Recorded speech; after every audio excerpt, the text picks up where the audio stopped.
can you go in and grab the leash? I'm going to have you handle Ralphie, okay? So before you take him out, what I'm going to do is I'm going to get Sable, and let's do a greeting with all the dogs with Sable first. Now what I'm going to have you do, because I want you to take, actually, you know what, I'll hand Sable off and I'll do Cooper. So just leave him in there for 1 second, okay? Okay, we're going to do round and round. Yes. Yes.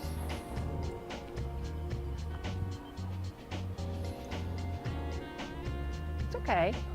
It's okay. So let me bring her in for a smell. Yes.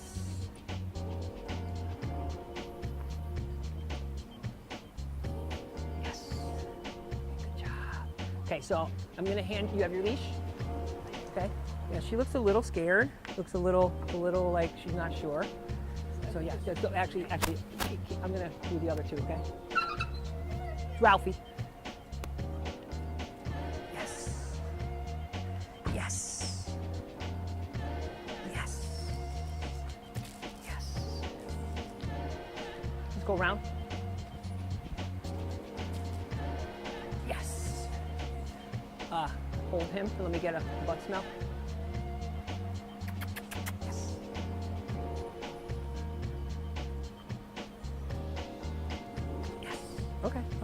Okay, good, we're good. You're okay. You're okay, you're okay. Erin, you're okay. Hand Joe off. I'm gonna have you come do Sable.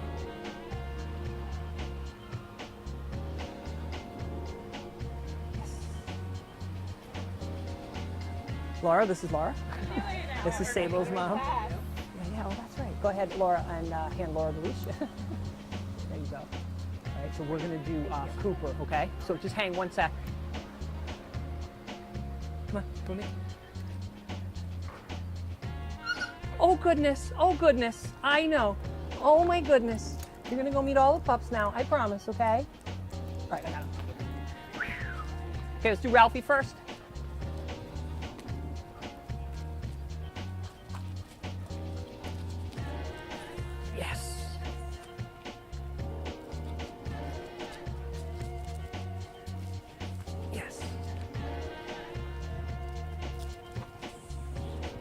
There's a bromance. Yes. Okay, Laura. Yes. Shake it off, buddy. Good boy.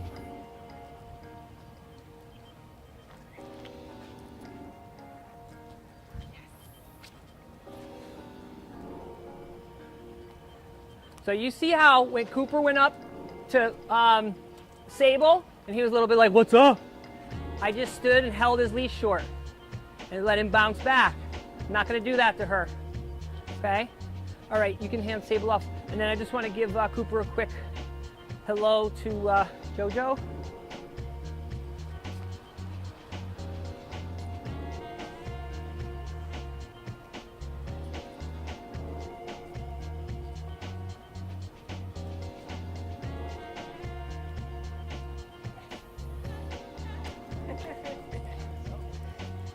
Like him.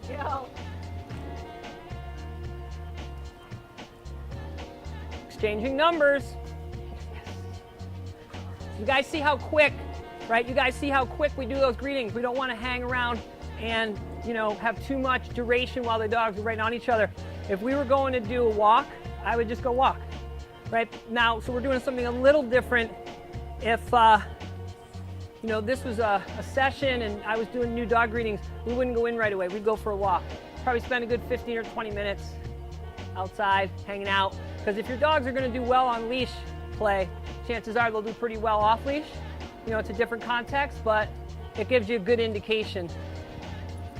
Okay, so this is what we call not practicing proper dog etiquette. So you guys are going to see why this dude, yes, and treat your dogs, guys. Yes, and treat.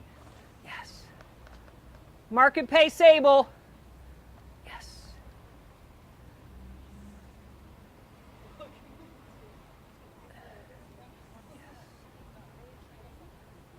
Yeah.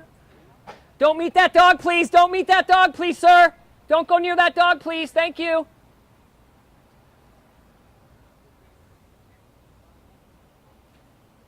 Laura's already gone. Laura, back out. He's coming towards you. Yep, good job. Right, so see what Laura does? She just gets out of dodge, right? Right, and this is what we talked about, all of us earlier, about how people, they just don't respect anything. Like, you can obviously tell something's happening here. This isn't like just a normal event, and this dude just doesn't care. He's just, the world is his, right? World is his. Nice, good job. Right, now, you know, we couldn't fault him if he noticed it and he walked out there, right? That would be the common dog etiquette thing to do. Like, oh, wow, I see a bunch of dogs. Let me just... So the take home is always be prepared to, like, move with your dog, get out of dodge. All right, awesome. I think everything went pretty well.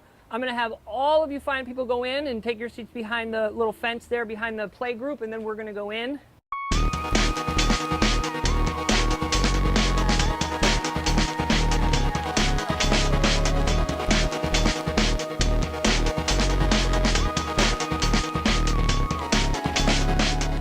We're going to camp here.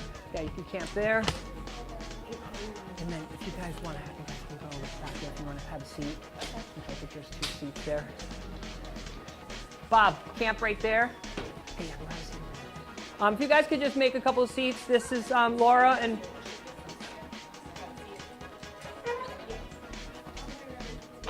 All right, so is that door locked, Richard? Yes. Okay, let's come in and shut the vestibule door. She's a little concerned that you're not here.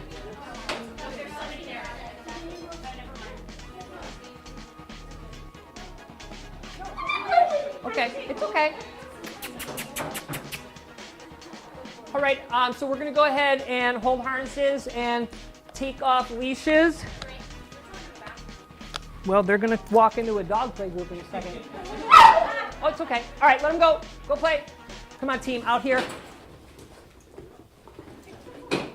You're okay. It's okay. You're okay. Yeah, she looks like she wants out. You're okay. It's okay. It's okay. You're okay. Good girl. You're okay. Yeah, let her out. Let her out. Let her out. Come here. Go see your people. Right? So if the dog wants a break, we give the dog a break.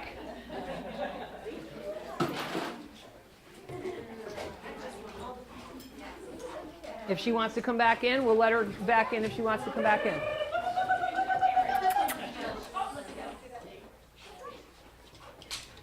So a lot of times, dogs need a break.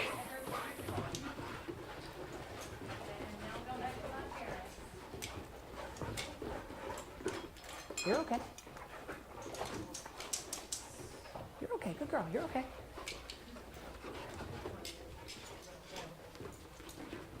You want that? Go ahead. Go ahead. You can go out if you want. It's okay. Shake it off, right? So there's a stress shake.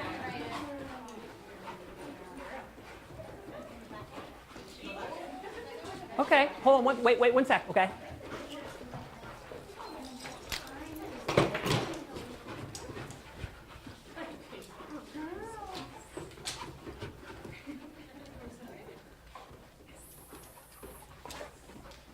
So I hold Ralphie back just a little. See how I do that on his hind quarter and follow him? Right? Because I don't want him to bum rush her.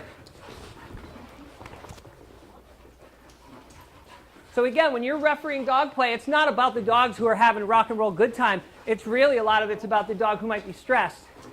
Real quick question. Are you guys filming? Yeah. That's all you get. You can take stills. Here's why. You're going to play it for somebody and they're going to be a dog play expert. And I don't need that.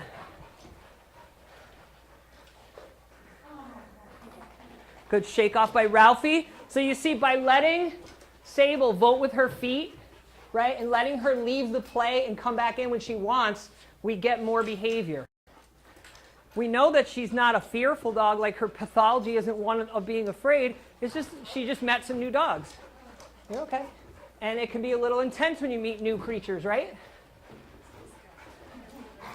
I got them.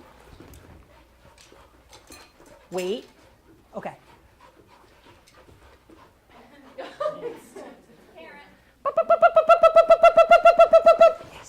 right? So you see how powerful having 4 dogs conditioned with that prompt is? They've all been conditioned. When they hear that, they come out. Oh, hi. Goodness. Yeah. Where are Laura, Erin, and I? Where are we, though? No, but like, where's our focus, right? Right? All over. Everything. I'm watching the whole game.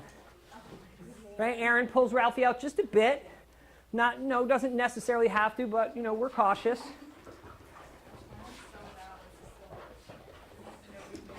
Cooper, touch! Yes, yes, yes. Oh, I got 3 touches for 1. Down. Stay. All right, go play.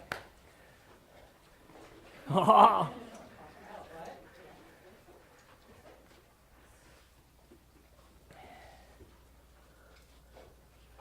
So any questions about leash greetings? Because I've got 2 of the best. As a matter of fact, I'm going to state this. I'm going to write something on my Facebook page about Laura and Erin later this year.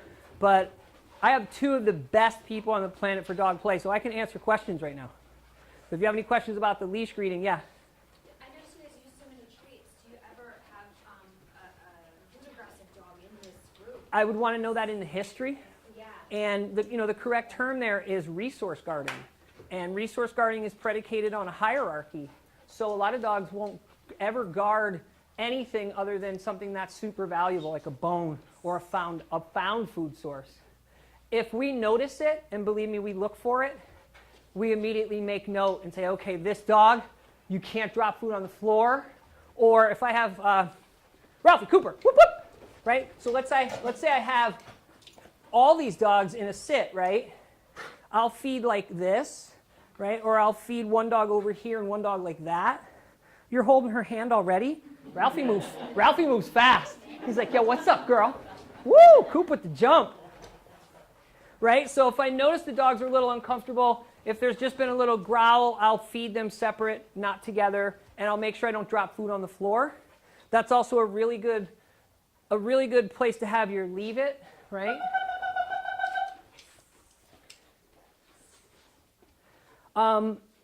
I would want to know that in the history, so one of the things you would always ask people is, is your dog okay with other dogs around food? Because even though I use this all the time, I could work with a dog who deems this as high value, right? They might be like, oh, you got the new stuff. Yeah, go play. Touch.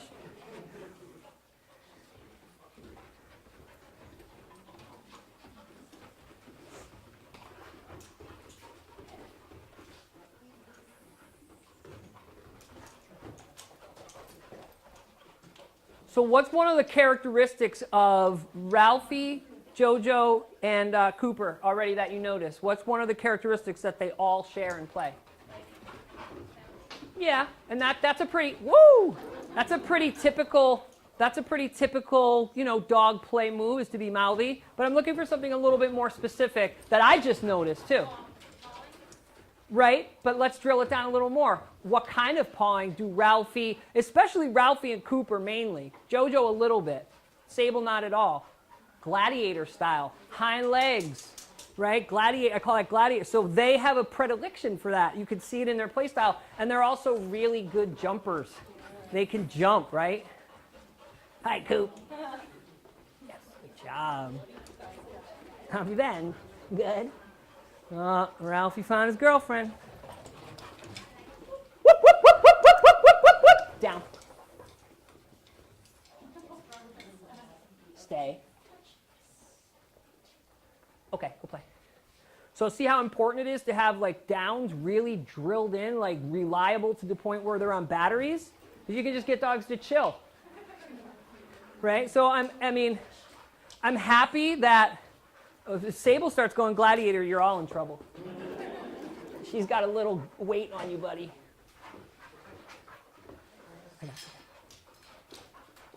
So I'm going to move Ralphie out and let her come back in if she wants to.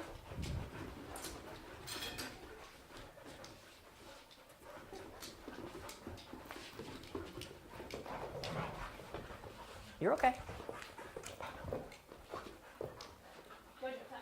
Leave it. Wait.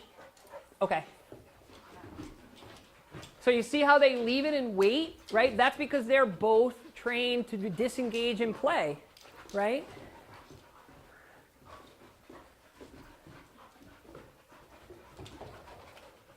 Ralphie, Sable, Cooper, Jojo, leave it. Yes. Sound like a grandmother. Down. Down. All the way. You can do it, girl. I know. Get your butt down. Stay. Stay. Chew your food. Stay. Oh, that's cabbage. You can eat that. Stay. Oops. Where are you going? Okay, go play. So again, if you have dogs who have a really good, training repertoire, you get them to come out and do down stays or sit stays. It really helps. It just helps take off some of the stress that can be caused in play.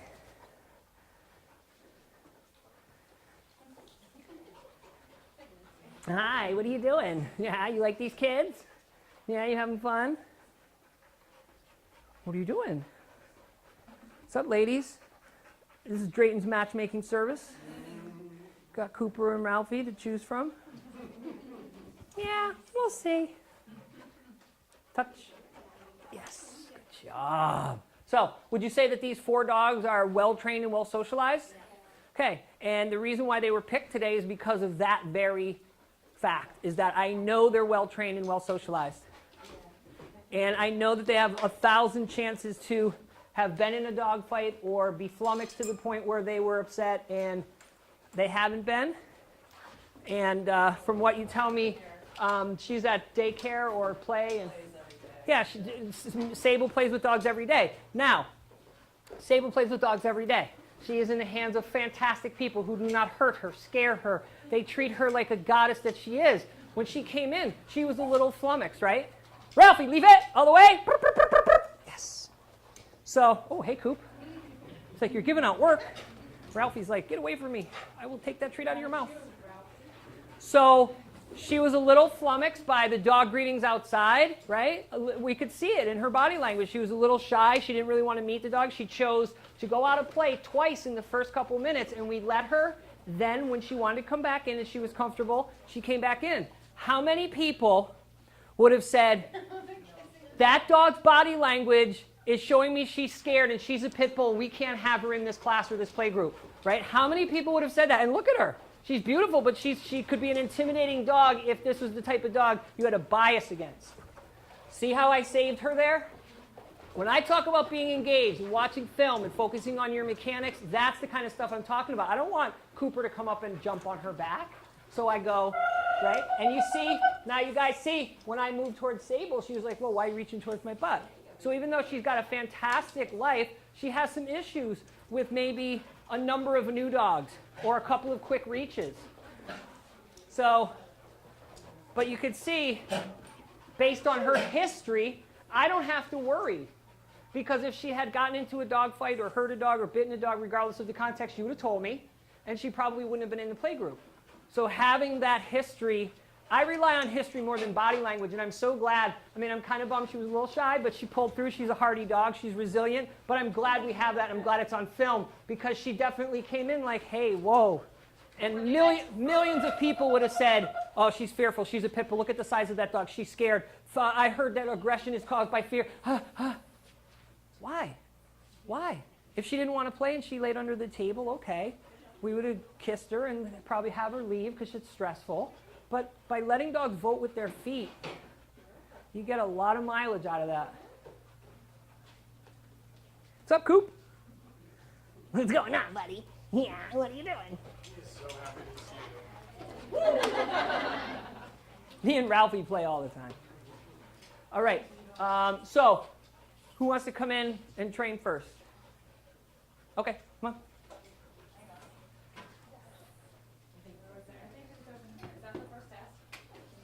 Yeah, if you get, well, you can always step over it. All right, awesome. You don't have a treat pouch, but you have pockets. Oh, we got an extra treat pouch. Here you go. Keep your treats hidden. All right. I'm going to tell you in a sec.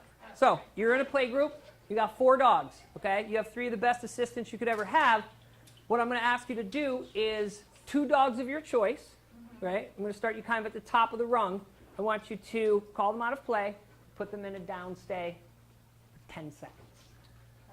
Yeah, any 2 dogs you want. Then a down stay for 10 seconds. You can. He's ready to work. So, but pick a dog that's not paying attention to you right now. So, any of the other dogs. Cooper, leave it. Cooper, touch. So why don't you get Ralphie, the tan dog. Okay. Well, I don't, how do you do this with only 2 dogs and 2 hands and juggling treats? And, okay. Ralphie, touch. Pay him for the touch. Good, put him in the down. Go ahead. Stay. Okay.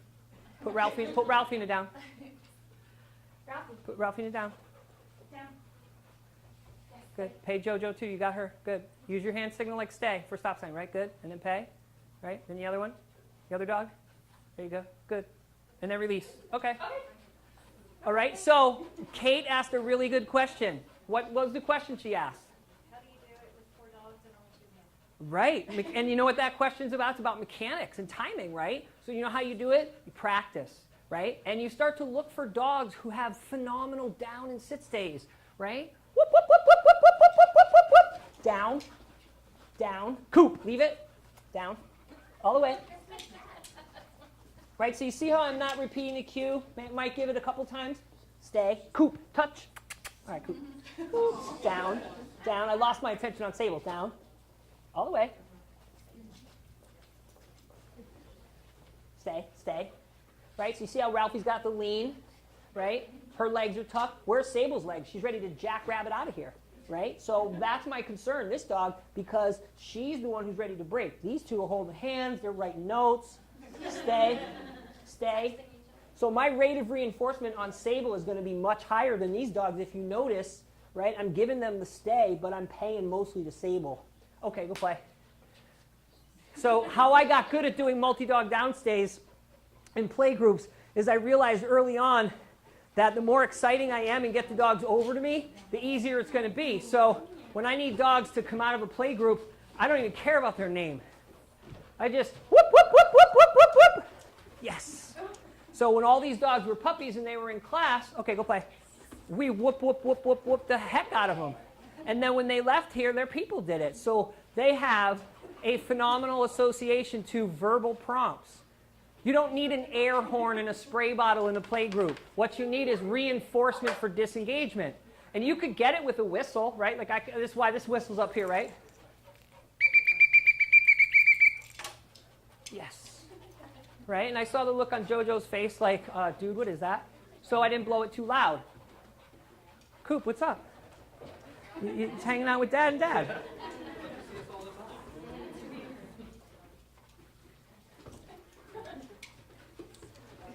Okay, ask Jojo, the dog with the fuchsia harness, nice and loud, say, Jojo, touch. Remember, your hand signal's out like this for touch, right? So go back, fade out that way a little bit, right? Okay, now. Jojo, touch. Yes. Yes. Okay, good. Good, nice. I like you verbal first, hand signal second. Nice. All right, now, come over here for a sec. I want you to walk up to Jojo and Ralphie, right? Well, now you got Cooper. So wait. I want you to, let's take Cooper's harness and Ralphie's harness and just gently pull each dog out, okay? 1, 2, yeah, and just walk back, right? Good, now pay them. So the reason why these dogs don't run from people in play is because when they were puppies and we would pull them out of play, we would pay them. These dogs are like, oh yeah, you could grab me. Leave it, all the way, leave it. Yes, right? So I heard a dog whine, I think it was Jojo, right? And the first words out of my mouth were, and how many dogs came out of play? 3, right? Jojo came last, right? So when I hear something in play that's disconcerting or stressful, I don't yell names. I go, dogs, leave it, all the way. Yes. Right? Okay, go play. So if I'm doing something with 2 dogs over here, and I hear something, I yell, leave it. Because leave it means... Cooper's like, I know that phrase. I hear it all the time. Nice move, Erin. How warmed up is Sable now? Is Sable's body language different? Right? How active are my assistants, right? So we're starting to see Sable come in with a little bit more, I want to bite your neck. I want to jab you in the neck, right? So that can be a little disconcerting. So we want to be mindful of that. Thanks, Sable.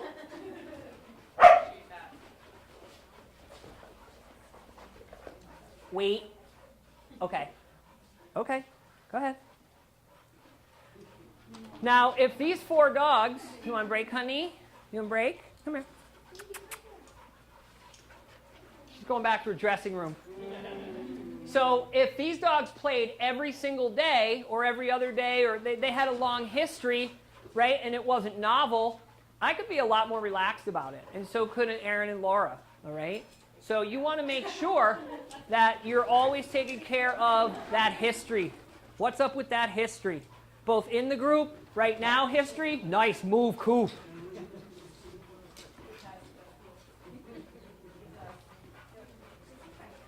Ready to do another 2-dog down stay? Okay. We got treats. All right, we're going to do, all right. Yeah, pull them out, pull them out. Okay, so you're okay. Sable, touch. Yes. Thanks, Ralphie. So Sable's a little reticent of grab. So when Laura went to grab her, she was like, nope. So how did I get Sable over to me? What cue did I use? Right. When I talk to some of my colleagues, and especially like the big kids, you know what the thing always is? How little did you touch the dog? How little did you actually... I don't have to touch a dog to train them, okay? And when you talk to animal trainers who train other animals, they don't touch animals. They really don't. I can. I can walk over to Ralphie right now, pick him up, and kiss him in the face. He loves me, right? And I am tactile with dogs, but I am always trying to figure out, can I get all this done without ever touching the dog? Without ever... If I need the dog, I'll use their nose, right? Right? So if you're not luring, you're wasting a lot of time. Right? I lose Ralphie, I use a little clicky clicky, he comes right back. Thanks, Kate. Awesome. Who wants to come in? Who wants in next? We can have more than one person too, by the way. Yeah, you can both come in, yeah. Come on in.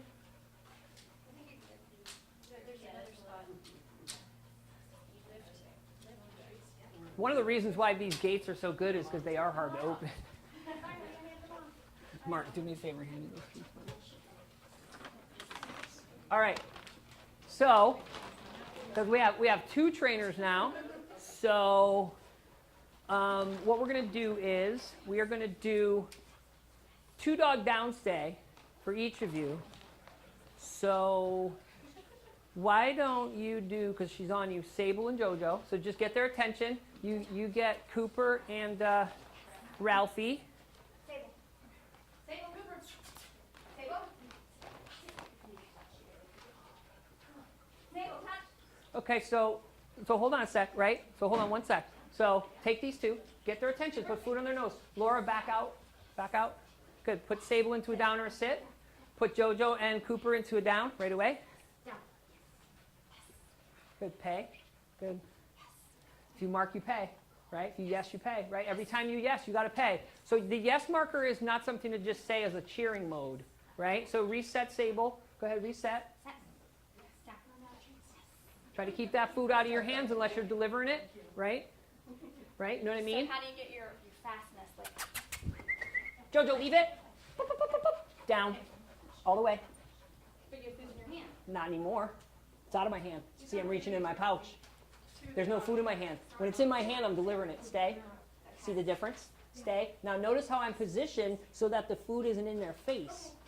Right? So I'm not doing this. I'm not doing this. The food's coming in. Stay. After the behavior. Stay. Okay, go play. Right? So it looks like I have food in my hand, but I'm just reaching in and paying. So if food is in your hand, it should be in your hand because you're paying the dog.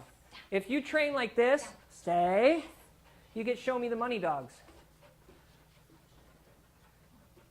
Right? Or they break the stay because now I'm going to get the food in your hand.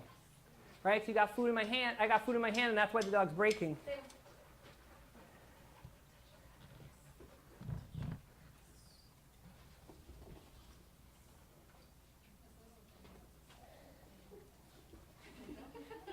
Okay, right? So if you notice too, I don't ever use too many verbals. I mean, I do, but a lot of times I just hand signal, right? Remember, your mechanics, your body movements are way more salient than anything that comes out of your mouth, unless that stuff coming out of your mouth has gotten a lot of reinforcement.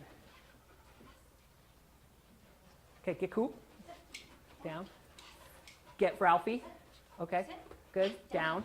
Good. Get Sable. Good. Now say stay. Now pay quick. Come on, move. Right? But put the food so they can get it. Put the food where they can get it. Right? Reset Sable. Right? Jojo quit. Her pay scale dropped. Right? Cooper's out. Right? Ralphie's there because you know why? Because Ralphie should have eaten an hour ago. Ralphie's super hungry. But so the reason why I get those, the reason why I could get these dogs to stay is because they know I'm paying quick. Right? And so when you have 3 people in a house or 4 people in a house, or even in the case of like having a number of people in a training context, the dogs are going to pay attention to the people who have the best mechanics and the best reinforcement history. Some of the best trainers in my world that I work with are 9 years old because they do it and there's no baggage. It's not about the last dog or what they read. They're like, oh yeah, Drayton said just do this. Stay, pay, stay, pay. 7-year-olds, right? I got a lot of big words and info in my head, but a lot of times I'm pretty much operating on a 7-year-old level. Stay, sit, wait. Because when you make it too complicated, what happens is the dog doesn't know what's going on. I will give every single person twice what you paid to be here today if you can convince me what behavior no is. I never lose this bet. Because no is not a behavior. Neither is, hey, cut it out. Right? Now you might say, well, neither is going whoop, whoop, whoop. No, it's not, but whoop, whoop, whoop predicts getting paid. So it has a good predictive value. No, hey, cut it out, dog name, dog name, dog name, that's going to waste a lot of time. So when I need dogs to do stuff quick, or anybody needs to do, you need to move with efficiency. Not necessarily louder, though that might help if you have to compete with ambient stuff. Okay? Ask Ralphie for a touch. Ralphie, touch. So we're calling multiple dogs, because I have 6. What? I'm not going to call all their names. You're doing a whoop, whoop, whoop, or I do treats if I have to get them inside the house quick because, Right. and we run in. And Understood. Yeah. If I have multiple dogs, I do a dogs come or dogs leave it. I just do that, you know. And then if I have to, get them all to sort of congregate, that's why I have downstays, right? So I would do it like this. Dogs, come! Whoop, whoop, whoop, whoop, whoop, whoop, whoop, whoop, whoop, whoop. Coop, come! Whoop, whoop, whoop, whoop, whoop, whoop, whoop, whoop. My mechanics are better. Yeah, with one dog. With one dog, stay. Remember, it's on film. Stay. Okay, go play. But I like your style, right? Because she didn't say, I'm better. She said, my mechanics are, right? And they are with one dog. Right? With 3, you're going to have a lot more of a challenge to get that, right? So when I do multi-dog downstays, it really isn't to like show off. What it is if I can get 3 dogs to come out of a group of 6 and do a downstay and have them chill while Laura or Erin deal with the other 3, sure, I post it and I'm like, yeah, I'm a badass, look at this. But there's practicality behind it, right? And the practicality is I can get dogs out, get impulse control, reduce stress, and train them around a pretty heavy distraction like dog play. I mean, next to food, dog play is probably like the most intense thing that dogs want to, deal with, that have to deal with rather, in a good setting, like good things that they deal with. Oops. So, when the play was kind of chaotic and hectic, did you see how we use our body to position? We don't say the dog's name, right? Ralphie, what are you doing, bro? So, again, that comes from film, that comes from watching, that comes from having conversations. I pride myself on really good footwork, right? If you have any experience in sports, dancing, movement, go there to center yourself when you work with your dog. If you don't, then focus on that and get better at your mechanics. Do you guys know who Bob Bailey is? Okay, Bob Bailey, probably one of the greatest animal trainers of all time. I referenced him earlier. He had a training company back in the 50s and 60s where he would train chickens, no lie, to play baseball in quarter-operated machines. Now, here's the interesting thing. He would train the chicken to play the game at his place. He would sell the box and the chicken to the county fair people or whatever, and people would come and put the quarter in and the chicken would do it. When the chicken stopped doing it, he would ask the people questions and say, okay, fix this. He would fix the environment, and then he would change the behavior. Now, what I found really amazing about that is that he didn't have to be there. All he needed was the information, the environmental information. Now, what makes that salient is that people who worked for him didn't have PhDs in behavior. They just really had great mechanics, and he taught them how to do it and explain behavior to them. That's why a 7, 8, 9-year-old kid who's with a dog who's sound, and that little kid knows how to train dogs without yelling, that kid's going to be a great trainer because he spends all day at school being told what to do. So he's used to following directions. He's got no baggage, right? You guys notice how I switched the treat from one hand to the other before I gave him the cue, right? If you focus on your mechanics, the world becomes your oyster. If you're always worried about, what's the dog thinking? What's the dog, right? It's all about mechanics. And reinforcement, right? Reinforce those behaviors you want to increase. All right. Anybody else want to jump in? Play with some cool dogs? Thank you. Thank you. You do have good mechanics, both of you, by the way.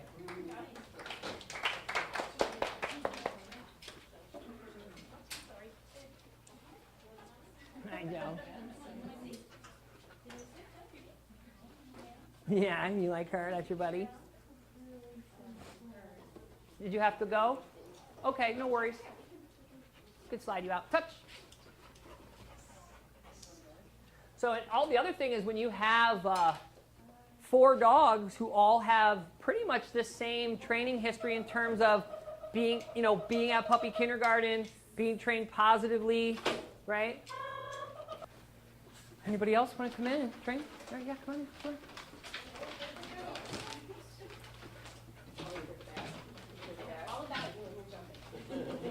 Hi, what's going on? You got no do you have any pockets? Yeah, yeah. Okay.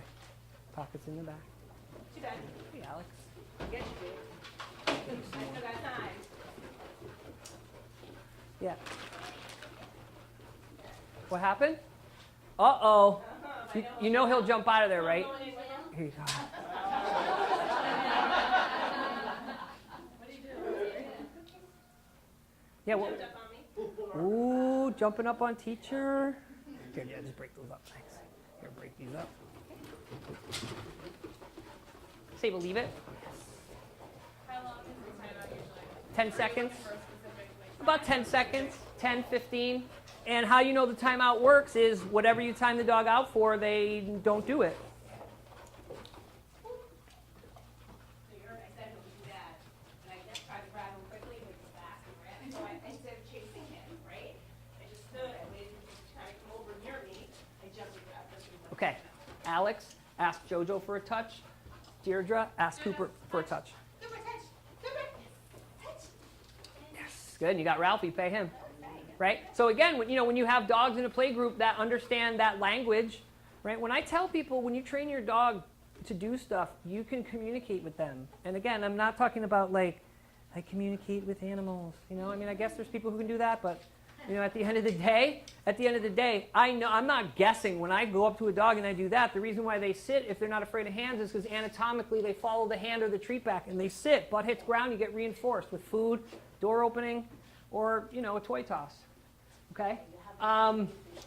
Deirdre, call Ralphie and Cooper over, and when you ask them to come over, go ahead, call them over. Call Coop. Alex, get Sable and Jojo. Sable, come. Put him, okay, here, come here. And then into a down. Good, pay, and then stay. Good. Good. Go to sit first, then into a down with them. So keep your rate up, pay quicker. Right, that's okay. Pay quicker. Gotta pay quicker. Down. Oh, for stay. Yeah. Down. Yep. Good. Hand signal like to stay, right? Stay, like stop sign. No food in your hand for the stay. Empty food hand. Why do we want to have an empty food hand? Pay them. Deirdre, pay. you need treats, ask Laura, right there. Yeah, they might come out and try to get the food, and also you create show me the money dogs. Oh, you always have food in your hand. You always have food in your hand. Look, I used a lot of treats, but I also asked for behavior on credit a lot. You know? Never. You as a trainer of me, I think one of the most important things is we feed Cooper his dinner while we walk him. And that helps manage his weight and everything. And we learned that from Drayton. And a lot of people, when I talk to them about positive reinforcement and the treats and making positive experiences, they don't get that they can replace, a formal dinner with the walking dinner. You can, sure. I mean, it depends on what your dog's diet is, but you could definitely either supplement or, give your dog a good portion of their meal when you're training, of course. I'm always a big fan of walk a hungry dog. I never feed my dog and then walk them unless somehow my schedule is just such that I have to do that. I always walk my dog when they're a little hungry because hunger provides motivation. Can you catch? Ooh, good catch. Can you catch again? Ooh, 2 out of 2. I bet he can get 5 out of 5. Oh, buddy. I so had you pegged for 5 out of 5. So what I immediately love about Deirdre and Alex is that I've, gone to doing Q&A and they've just like, whatever, I'm training these dogs. I'm just doing this. I saw you do enough. I'm just working with these fabulous dogs. Good. Make sure you issue your stay, Deirdre. Don't just pay, right? So stay is a cue, right? Stay means, and if you're going to drift, you release. Stay. So if I have Cooper here, wait, right? I'm going to talk, but stay. In between, you see me working him. Stay. I'm not just feeding him. Stay. I'm asking him to stay. Stay. And then when I'm done with his stay, I'll say, okay, go play, right? So when you're working on a stay, don't just drift. Let the dogs know you're done. Okay, right? Even if it's just real quick, like, 4-second stay. Give them a release word. Let them know their stay is over. Whoo!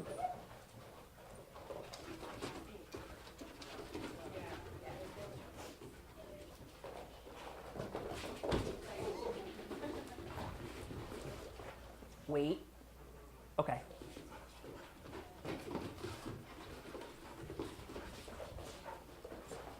Ralphie, Cooper, leave it all the way. Whoop, whoop, whoop, whoop. Yes. All right, go play. Deirdre, ask Sable for a touch.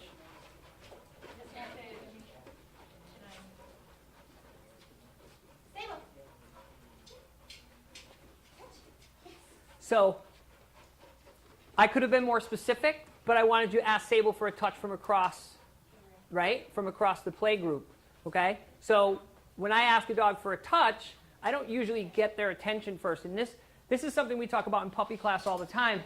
We are all conditioned that if you're going to get some person or being's attention, I got to get eye contact. I got to, right? Erin, get me that case of beer, please. Right? Like I got to let her know. I can't just go, Erin, get that beer. Right? But with dogs, you can. Dogs, leave it all the way. Whoop, whoop, whoop, whoop, whoop, whoop, whoop, whoop, whoop, whoop. Down. Right? I don't have to go, Ralphie, look at me, Sable, look. Right? I don't need, I don't want to do any of that because I'm wasting time. I don't need to get their attention. Now, again, if I'm at home, I'm in the living room, and it's all quiet, I can go, excuse me, Ralphie, right? Because I'm at home. I'm in my living room. In a play group, nah, dogs, leave it all the way, touch, whatever. I just shouting cues, letting them know I need you to do this. And when they do it, I pay them. And that's why they do it, because they get paid. How many times today have we seen you ask one of these dogs for a touch and they all come running? Right? That's because they all know the cue. They all know the predictive value of touch or leave it or whoop whoop is, oh, I get paid. Right? So again, one of the things that a lot of people don't get told when they're training is separate your verbals and your hand signals. Don't say the word and move at the same time because it's a little too confusing for the dog. And a lot of times the treat and the movement overshadow the cue. Right? So it's always verbal first. Sit. Yes, the dog does it great, and then you back it up with the hand signal. Right? So, again, you see a lot of times I don't even use verbal cues. I use hand signals. Right? They're more salient, and a lot of times I'm talking. I do a lot of my work explaining to people what I'm doing. One of the things, a common refrain, and Laura and Erin have heard this, is if you walked around with me, and I didn't have to explain anything and you just watched me, one of your takeaways would be, wow, you don't really say much to these dogs, but they're doing everything. Yeah, because I know how to do draining. I know how to do mechanics and timing and reinforcement and let the dog smell and like, you know, oops, excuse me, young lady. I know I love brindles, but you know, I gotta have to be able to walk a little bit. It's okay. Yes. It's okay. It's okay. Yes. It's okay. So Sable got a little spooked by something, right? Yes. So we're just gonna mark and pay her. It's okay. Good girl. You're okay. Sit. It's okay. Good girl. You're okay. Ralphie, leave it. Yes. I should have timed you out for jumping for that treat, but I'm going to give you a reprieve.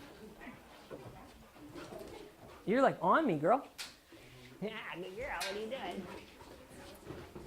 Okay. Remember, here's the most important thing, and I will always come back to this. Focus on your behavior. Focus on human behavior. Once you have the data, you know the dogs, you've asked all the right questions, people really need to stop blaming dogs and saying, oh, this breed, that. And if something's happening or not happening, human is the biggest variable, right?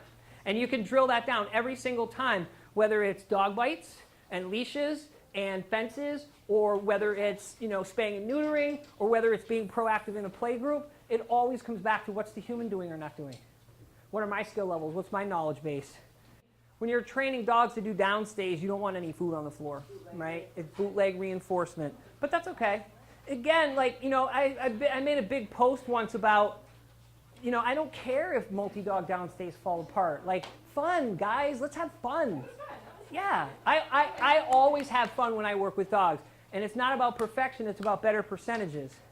And having, you know, and having a criteria that's flexible. Anybody in here want to be held to a rigid standard? You must be perfect all the time, right? You want wiggle room, and that's what you want from dogs. And it amazes me when people are like, I want this dog to be perfect, but yet their skills are nowhere near perfect. So if you want your dog to be better, you got to get better. It's just, and you know what? That's something that positive trainers and pain trainers all agree on, that it's about the person. You get the job done, right? And we have a different methodology, and we have different knowledge bases, but since time immemorial, it's always about what's the human doing to get better dog behavior. Always. Hi, bud. What are you doing? Yeah, I can't pet you. I can't pet you. Can we email you with questions like You can, anytime. Always. I'm sure I'm going to have questions. But I'm Yeah, please do. Yeah, please do. Hey, bud. What are you doing? Drayton, did you pick 2 males and 2 females purposefully? I did. Yep, I did. That's a good question. I mean, if I have my druthers, I like to have, you know, an equal balance of male and female dogs. But again, it's not a hard and fast rule. You know, I mean, a lot of people live and die by like male and female. And while that may be a general rule, you know, my female dog, Keisha, who was deemed the worst dog at the Monmouth County SPCA for 2 years, all her best friends were female dogs. She had male dogs, but like her besties were females. You know, I think what matters most is history, and then, you know, you change history every time you teach your dog in a new context. Even though all these dogs have been in this room before, they've never been in this room with it set up like this. They've never been in this room with all these other dogs. Right? So let's say you go to your favorite coffee shop, right? And you go for years, and all of a sudden they have like 3 new light fixtures and artwork, and now the coffee's over there, and there's new people there, and you're like, coffee's still great, the owners are cool, but they change it. So you're a little discombobulated. So, you know, you always want to look at micro and macro. And the macro is what's the dog's history, you know? And the micro is what's going on in that play group that day, in that dog breeding. But, you know, I mean, I didn't pick these dogs by mistake. I really didn't. I really didn't. I already knew Ralphie and Jojo because I work with them on a regular basis. And Cooper, I was pretty sure he would be the same as he typically was. But I wanted a dog who I didn't work with on a regular basis. I wanted Sable because I haven't seen her. When's the last time you were here? Yeah, like 3-4 months ago maybe. Yeah, so like I haven't seen Sable in, you know, a while. and she's still the same Sable. I did notice a little apprehension. She's got a little issue with reaches and stuff, so, but nothing major. I'm not concerned, stay. But that's something that's in that micro category that you want to be aware of. Okay, go play. Hi. I love brindles. I really do. No boys, Jojo. No boys playing with you?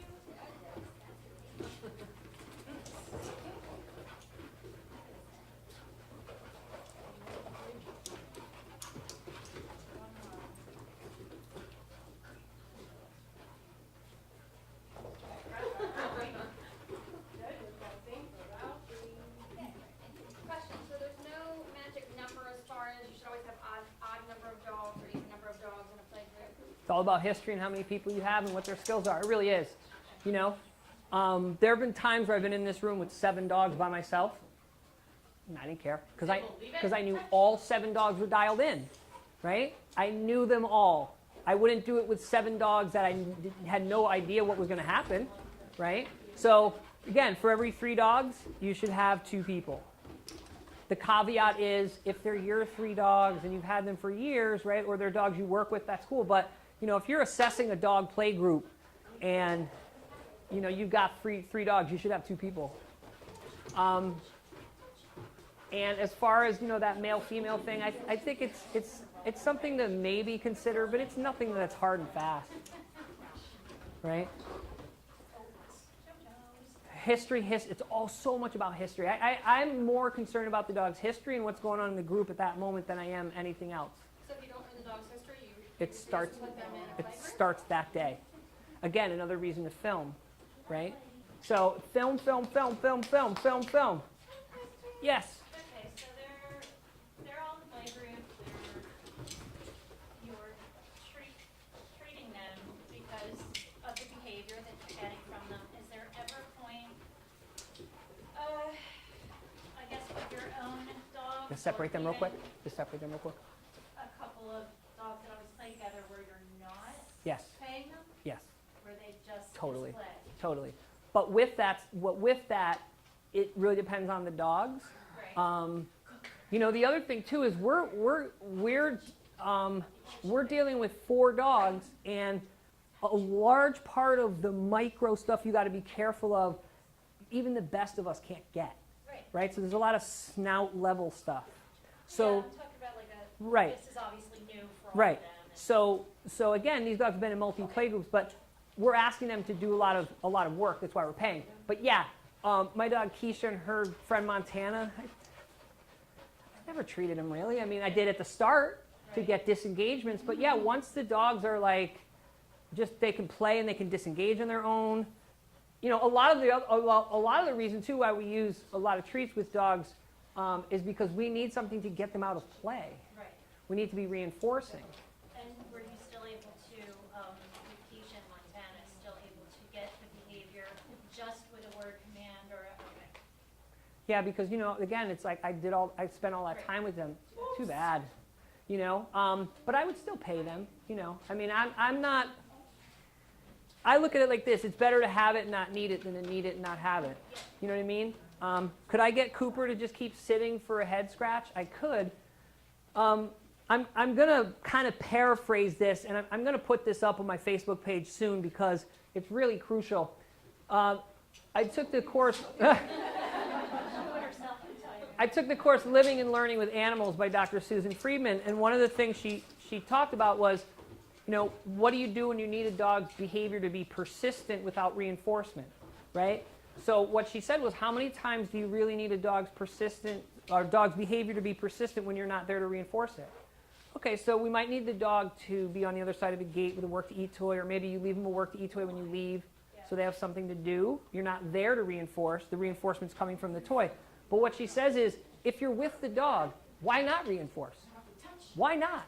Because that's another chance to put something in the bank, So, reinforcement isn't necessarily always food either. So I use scent a lot, right? So leave it.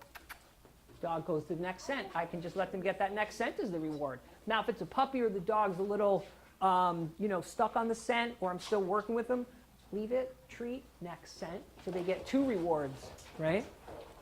What about attention as reward? Like if I Yeah, nobody goes to work for hugs. or not even like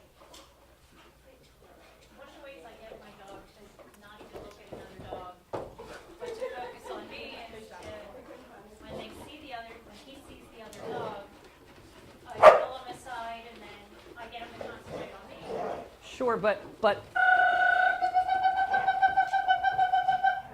so if I'm not, I'm going to come right back to your question. If I'm not mistaken, because I work with Erin and Laura a lot, there was probably a little bit too much vocalizing and mouthing and biting. So Erin did a big prompt to reduce that stress. Because again, we've got 2 dogs who just met.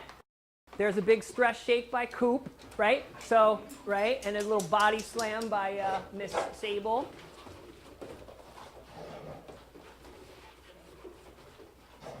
Yeah, pull Coop out. Pull Coop out. Oh boy, it's okay. Wait. Wait. Good job, Jojo. What are you doing? So the key phrase in your sentence was, in order to get your dog to not pay attention to other dogs, you pull him out away. So you're creating distance, right? So that right away is helping you. Because the main thing you need when a dog is frustrated or fearful or severely distracted is you need distance. So if the dog was right here and you were right here, it would probably fall apart because you wouldn't have enough distance. So the thing you're doing is you're creating distance. What I would recommend is, I would recommend creating the distance, and when your dog goes, dog, yes, and treat. Because when dogs see dogs they don't know, safe, unsafe, neutral is spinning. I don't know anything about this dog. Just because you have a very well socialized dog doesn't mean they know that that dog that's across the street is okay. So by yesing and treating that dog, and if the dog's passing every couple seconds, pretty soon your dog's going to go, pay me because you pay me for dogs. So you won't even have to pull the dog aside. I've been putting up videos all month with Ralphie and Miley, and I just wait. And when they see the bike, they go, oh yeah, bikes mean you pay me. And they just disengage. So I have the luxury of just waiting the dog out. Now, if it's a really quick bike or a really fast dog coming, I'm going to mark and pay for the orientation. So I would mark and pay for other dogs because remember, dogs are socially compulsive. Right. They want to know what's up with that dog. And 99.9% of the dogs you run across, your dog's not going to get to meet. Right. So if you mark and pay, dogs have a better predictive value. You end up getting the self-disengage because dogs predict getting paid. One of the biggest mistakes that people make when it comes to dog leash reactivity is they'll say, all right, put your dog in a sit-stay, and I'm going to walk past you with my dog. Yeah. Giving no consideration to the distance or the reinforcement for that dog to ignore that dog and wait for that dog to pass.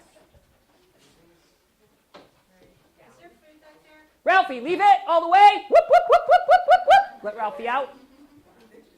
Touch. So again, like that's a really good example of my dog is doing something, and I'm not going to say their name or cut it out. Ralphie knows leave it. I mean, Ralphie, honestly, Ralphie is a part-time job. And I'm not saying that in a bad way. I work with Ralphie every Tuesday and Thursday. He stays with me. I'm serious. It's like he is a job for me. This is my part-time job. So I'm definitely going to ask that dog to leave it because we practice it all the time. And that's what I want people to understand is that if you train as you go, right? You integrate it. Now you're training your dog to communicate. It's not, oh my God, I got to train my dog because all of a sudden it's an emergency. Like you want to do that.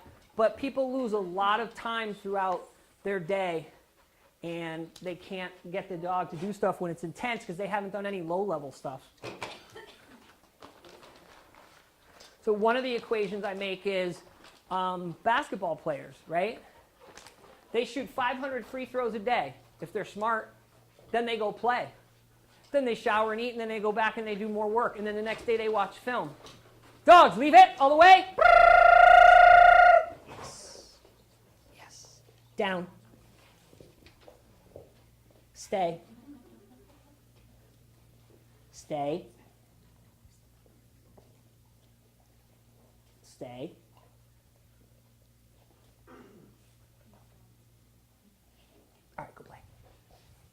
You notice when I got all those dogs in that downstay, I didn't move. I stayed right where I was, right? Because I know if I move, that's distraction. And what I need is the behavior. Man, these dogs are rocking and rolling. Oh, good girl, Joe. She's like, don't hurt me, big girl. Don't hurt me, big girl. Is this a normal length of time or is it longer than normal? It depends. I mean, I let dogs kind of dictate that unless I'm on a limited time. Like if I only have a half hour of play, then, I might only let them play for 20 minutes, With a large group of all novel, when they were kind of chill, would you have been like, all right, let's call it? I think I might have. It depends. It really depends on the dogs, what I'm doing, Wait.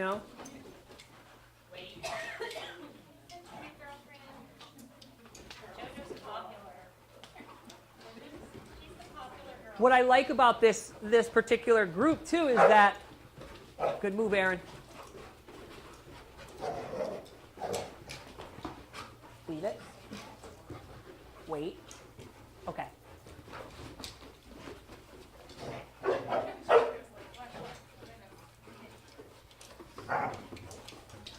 You're okay. You're okay. You're okay. You're okay. Right? So you see how immediately she gets a little flummoxed, so I pay her for that. So that's something that I would work on with her. I would do a lot of out-of-context harness grabs and collar grabs where you just walk up to her, gotcha, yes, pay her, let her go. Because she really has she's really got a don't touch me thing.